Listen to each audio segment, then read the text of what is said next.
All right, I've got a question then. The other obvious thing to ask is this, right, this is the weird part, is like, obviously you have had times in your career where, like you say, you could have just chosen, I'm the IGL forever now, it's just all I do is my role. But there've been these teams or these times when potentially maybe you didn't want to do it. Was it ever on the table that you could have, like, because I even said at the time, I didn't say you had to be kicked from G2. I was like, why can't they just get another IGL and have him just play the game? Like, was that ever on the table, do you think, for you to just bring another rifler and then bring an IGL in? Yeah. Like, it was when I was discussing with Techstars, I told them, like, yeah, I will not stay here as IGL because I don't really see the point. Like, I'm just basically a puppet. Like, my word has no authority. Like, I cannot really overstep over like Nico or Hunter or like even Extas for that matter. So I was basically like second to last in like, you know, the importance ranking back there. And like for an in-game leader, I don't think that's how it should look like. So I said, like, I can offer you my services as like a player. I can stay on. I think I can fill the role I played my whole life as like the anchor, the support, the lurker, whatever, right? And it was actually a role that they needed. But I think Remy, Exas, he basically said what he said, like in an interview a couple of months later, that he thought there would be too many voices in the team if I stayed, Nico stayed, Hunter stayed, and Alexi stayed, which is fair point. I don't blame him for thinking that, you know, like completely understandable decision at the end, you know. But yes, like if yeah, like there was a possibility that I could have just stayed on in G2 as a rifle back then, and we just get like Alexi and Monacy, and like that could have been the lineup. Oh, the other thing I would just briefly ask is this, because to me, the other third option, which also seems like an obvious one to bring up, is if I were you at this point in your career, unless you really just want to make that your whole career, why not just be the secondary caller? It feels like that's, like you say, the beauty of being the secondary caller is if you actually aren't sure what to do, you don't have to talk. But if you have a good input, whatever, perfect. That's exactly. Actually ideal. I think actually a lot of people who've now tried being IGL, who were the secondary callers, Cold Zeros, Alus of the world, I can tell you some of them will just openly admit, yeah, actually, I should have just stuck with that role. Like that was like the sweet spot for me, whereas it was too much. Like you say, when you're the IGL, you have to call every round then, mate. Like you're never allowed to be the guy like, well, I don't know what we do, guys. You have to have something. Yeah, like definitely at that point, I could have just chosen to. I was thinking about it a lot, whether I should continue IGLing or just permanently just go back to secondary calling and like just being a rifler. And I think if I could have stayed in G2 back then, I would have done it 100%. But then during like the transfer window, I didn't really have so many like offers or options to choose from, and the OG one was just like pretty simple 1-for-1 swap, and like the lineup at like, you know, the very initial There's lineup some good players there, well, it was not like it was not bad, like in my opinion, and I wanted to see if I could actually make it work with like without Malek, without Nico, without like having like all these, let's say, great tools, and see if like, you know, like what I myself am capable of without the help of others. So I went to try an OG, and yeah, like that's basically where I learned that I'm not ready yet to be like, I cannot really consider myself one of the, like, you know, top in-game leaders. But it's also where I confirmed to myself that like the issue is not that like I'm not tactically smart enough, that I don't know like how to call or like play the game or etc. That it was just like I'm not really good at leading a group of people, and like, you know, I don't really exhibit a lot of leadership traits, and that's basically the main problem. And like spending this like year and a half playing for OG has helped me basically realize that, and kind of made me always like it's made me switch to being just a rifler, and hopefully I get to play under like someone who is already a good IGL, and like, you know, get to learn some of these things. So I'll restrain myself from the obvious jokes out there. Insert like, oh well, maybe in another year. Like, whatever. You can't. It's all right. We're not going to do it. Here's the thing: he's only just potentially joining the team, guys. We can't fuck it up for him before he gets in. Like, yeah, though, I have a more abstract question for you, which is, what do you think about this topic? Because I don't know how much you've been checking in with the big guys, but they've just tried this themselves, where Tabson stopped being the IGL briefly. They let this Sin guy do it for a while, but then I think it only lasted, no joke, like a few weeks or a month, and then they swapped right back again. Because you know the problem that you always have in that situation when someone gives up being IGL is like the other person, like we said at the beginning of the talk, you can't really just do it for like 3 months. If you do it, you have to sort of really plan. Like, if this works, I'm going to do it for 3 years. You know, I'm going to try. Because I always think that's the role where, like, it's just the role that it's.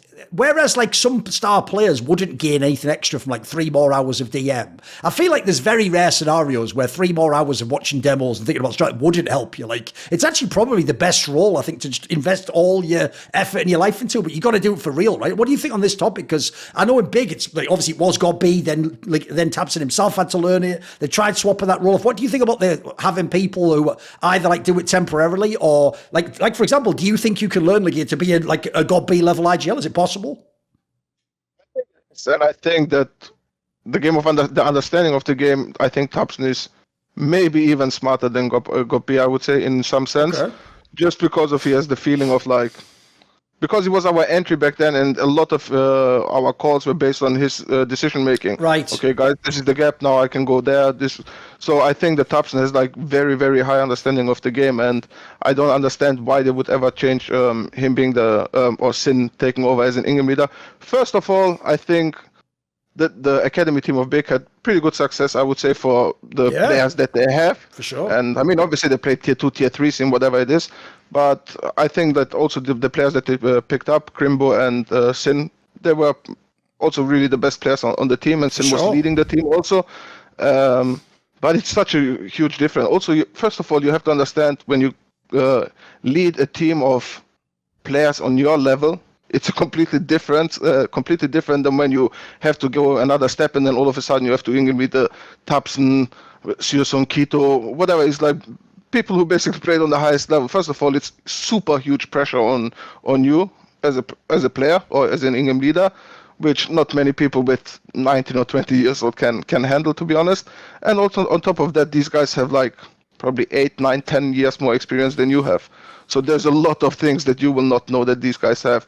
So I never really understood the concept of them trying Sin to be an Ingham leader, and I would have always just kept Tabson.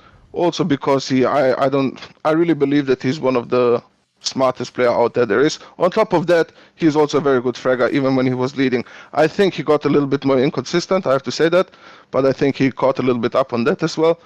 But I think also it was a very rough period for him with the team that he had. I don't think he was that happy also with the performances that they delivered. So that's why I'm assuming they also made these changes. And I think that if you have an Ingham leader like Tabson, who both got B and the organization or the management knows that he's very smart, I think when you go with the project to have like these academy players on your team, I think you should just stick with him as an Ingham leader and make them go through the same process that he went with God B or myself, let's say. Like, teach these players for the future of German CS. Like, let them learn from the best how it's done. So yeah, I think like Sin, for example, it could be the Ingham leader. Like whenever Tabson retires in 4, 5, 6 years, however long he's gonna play, I don't know. But I think they should have chosen this path. It's super hard to, when you're not that experienced, to lead a team and like try to actually become like a top 10 team. Where I have to give, for example, a super huge credit to Sihu or Suhi or whatever it is. Oh, Shuhi, yeah. Shuhi, whatever you pronounce his name. But yeah, I think also for him, it's the team that he has. He doesn't have like these super big names except for like Frozen. He has like the teams that he was kind of used to play with, the same caliber. Yes. And I think also they respect him all a lot. For Tabson, I know that I had a lot of talks with him. He got frustrated when things didn't work out, and he saw like the difference in him leading the team with Sin leading the team. Yes. I think you make a very shrewd point, though. That's another thing, like Nexa was saying about leadership qualities. It's not even like, this is where, if you're a casual fan, this is how hard this job is. You don't even just have to read the game correctly, look at your personnel, pick what to do, tell them. You then have to sometimes convince people to do what you just said. Like, you did all that hard part, and then this player doesn't think it's going to work, or, we did that last time, or actually, I want to do this instead. Like, half of it is like, that's why they use that term buy-in. Like, you actually have to almost like convince them, like you're a salesman. Yeah. You have to sell them what you're trying to get them to do. And then, like, I always say this, the people who are masters at this, like the ones who are on a fucking next level, who are coaches and IGLs, they're so good at doing that. They can even make you think it was your idea, what they want you to do. That's when you're on some like god tier level, when like you trick the guy into thinking that he wanted to do like, you know, some fucking bullshit entry role or whatever. Because if you can do that, then he's already bought in, isn't he? Because I've heard the other thing is like the best example ever is Carrigan. Dude, I'm sure when Carrigan for the first time was in phase, in terms of like calling, he might already have been the best IGL, but even he couldn't get some of the biggest names ever to always do what he wanted, or when the game was going badly, maybe they didn't trust his call or whatever. Like, and that, if even Carrigan can have that, guys, this is like, it's not even just like a problem, it's part of the job of being an IGL. It's tricky, right? I'm sure that was something that was probably harder than you expected, right, Next, to trying to get people to buy into the same idea or agree with you.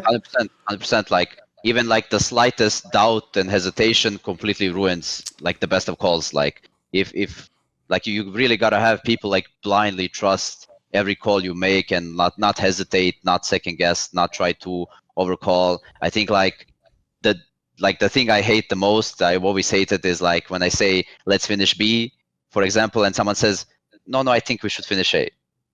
Like as soon as this happens, like everything's just downhill from there. Like I think like people really gotta buy in, you know, or like if I say, yeah, the gap is here, let's go now, and then someone says, I can't, it's like, you know, for some like reason, you know, if people don't blindly trust and they're not like all in and they just, you know, have faith in their in-game leader, it's always like, I think it's a really difficult job to do. And you have to imagine there's very few people like Kerrigan who have the reputation for like very long time to be like one of the best in-game leaders, like in CSGO. So imagine how hard it is for like, let's say, no flame or anything, but like Nexa, for example, who has to like also, his teammates also have egos. Yeah, so it's also super hard to convince these players, especially when you see like Kerrigan, who has this like huge reputation of an in-game leader. He struggled with that. It's much harder for some other in-game leaders, and it's very, very tough job. But yeah, I think often also is the coach to blame for, because, for example, I know in CSGO, many coaches don't have the authority, just based from the organization side. The organization most of the time gives it always the whole authority to the star players. They also always have the saying, if everything goes downhill, the coach, it's the coach's fault, whatever. And like that's why, for example, when I joined this team in Valorant, I said it's either my way or no way, because if I fail, I can say, okay, I failed. Yes. And I don't give my players the right to ever disagree with my in-game leader or to be like anything negative about him whilst we're in the game. What happens outside of the game, we talk openly about it. We go through everything that went wrong or they think went wrong, and we have a discussion about it. That's fine. But during the game, I think the coach has also the responsibility to make the players or give the players this attitude towards an in-game leader. By the way, Next, I actually do think, but I have never heard you explain it that way about what happened with G2 and that you could have stayed or whatever, or potentially it was on the table still. I actually think in that sense, even though every fan listening is going to go, what a stupid move, we should stay. I think you were right, dude, and for exactly what Lagia just said. If you'd have stayed, but now you have even less power to call, and then if, let's say in this scenario, you just don't win tournaments, that you come like 7th place. I would have been the next. Even people like me, I can't know what's going on, so I would have to be like, the IGL's terrible, he's firing. Like, it would actually tank your rep way worth, in my opinion, yeah. See more cool, funny, interesting clips based on topics from my content? Well, subscribe to this channel then, or, you know, be a pleb and don't.